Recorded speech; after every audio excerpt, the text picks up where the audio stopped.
C'est un petit peu une surprise, effectivement, dans ce monde troublé, d'avoir une annonce de ce petit pays de 650 000 habitants qui valorise la présidence de l'Union européenne et le rapport avec le président français en demandant donc l'intégration à l'Union européenne.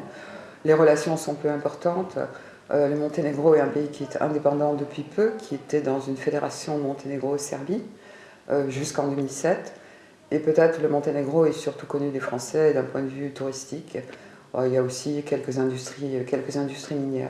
Les chances, elles dépendent effectivement de la croissance au Monténégro qui a été importante dans ces 2-3 dernières années et malheureusement la Banque mondiale suppose que cette croissance va se ralentir prochainement et tomber autour de 5%, ce qui est déjà tout de même appréciable. L'échange, je crois, c'est que peut-être la présidence de l'Union européenne prochaine, donc tchèque, est sensible aux problèmes centre et est européens et pourra pousser cette candidature qui pourrait être une locomotive d'accélérateur pour l'intégration, par exemple, de la Serbie. Quoique, il y a un vrai problème dans le rapport entre Serbie et Monténégro.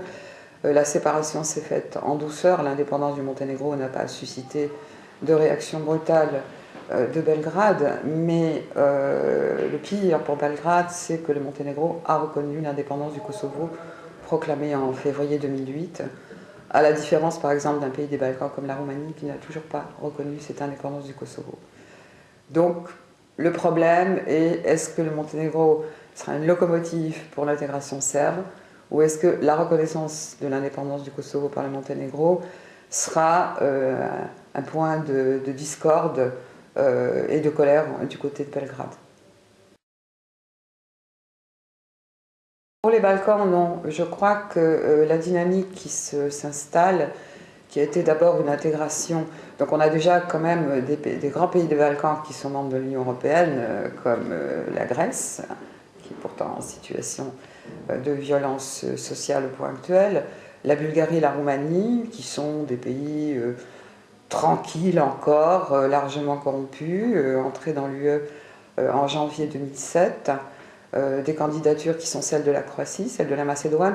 Donc je crois que la dynamique est une dynamique d'entraînement vers un ensemble super-régional, supranational, dont ces pays ont besoin, parce que ce sont vraiment, le Monténégro, je rappelle, 650 000 habitants, sont vraiment des micro-États.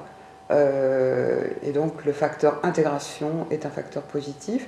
D'ailleurs, le Monténégro a passé déjà en 2007 des accords d'association avec l'Europe et est membre du partenariat pour la paix, donc dans le cadre d'un processus de couverture OTAN, disons pour simplifier.